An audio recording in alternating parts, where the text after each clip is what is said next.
Üzenet érkezett a középkorból.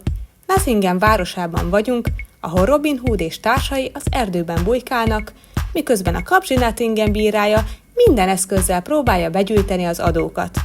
A kereskedők, azaz mi, a piacon próbálunk hasznot húzni az áruk forgalmazásából, miközben előfordulhat, hogy csempészett árukat is elrejtünk a legális portékák közé. Vigyázni kell azonban, mert a bíró éberen figyel, és ha lebukunk, annak súlyos következményei lesznek. A játékban az a feladatunk, hogy a legtöbb aranyat gyűjtsük össze, és Nottingham leggazdagabb kereskedői legyünk. Ehhez okosan kell gazdálkodnunk az árukkal, ügyesen kell tárgyalnunk a többi játékossal, és nem árt, ha néha egy kis blöfföt is bevetünk. A legfontosabb, hogy úgy lavírozzunk a törvényesség és a csempészkedés határvonalán, hogy a bíró lehetőleg ne szúrja ki a turpisságot. A játék doboza rengeteg izgalmas alkatrészt tartalmaz, amelyek mind hozzájárulnak a játék hangulatához.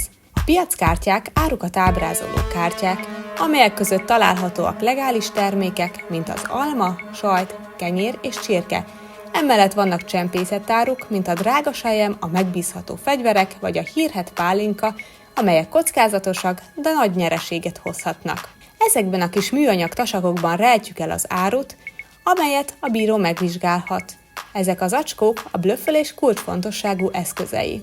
Az aranyérmék a játék fizetőeszközei, amelyeket áruk eladásával vagy a bíró megvesztegetésével szerezhetünk. A bíró jelölő mutatja, hogy ki a bíró az adott körben. A bíró szerepe kulcsfontosságú, hiszen ő dönti el, hogy kit vizsgáljon meg.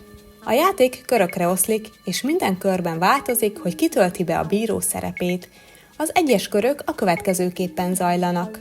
A játékosok megnézik a kezükben levő kártyákat, majd kiválasztanak néhányat, amelyet el akarnak vinni a piacra.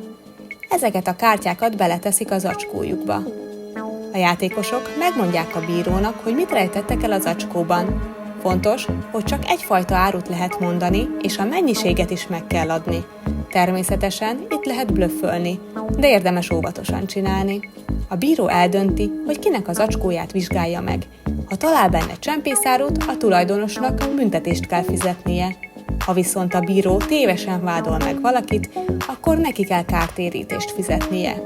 A kör végén a játékosok eladják az árukat, és megkapják az értéküknek megfelelő aranyérméket. Ha például egy játékos azt mondja, hogy 3 alma van az acskóban, de a bíró kinyitja az acskót, és talál benne egy tiltott pálinkát, akkor a játékosnak meg kell fizetni a büntetést.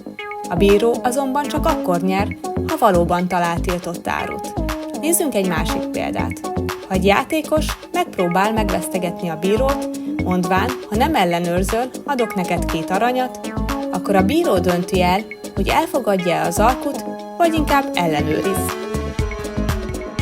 A Nottingham bírája egy izgalmas, taktikai és szórakoztató társasjáték, amely egyenlő arányban igényel stratégiát és blöffölési készséget.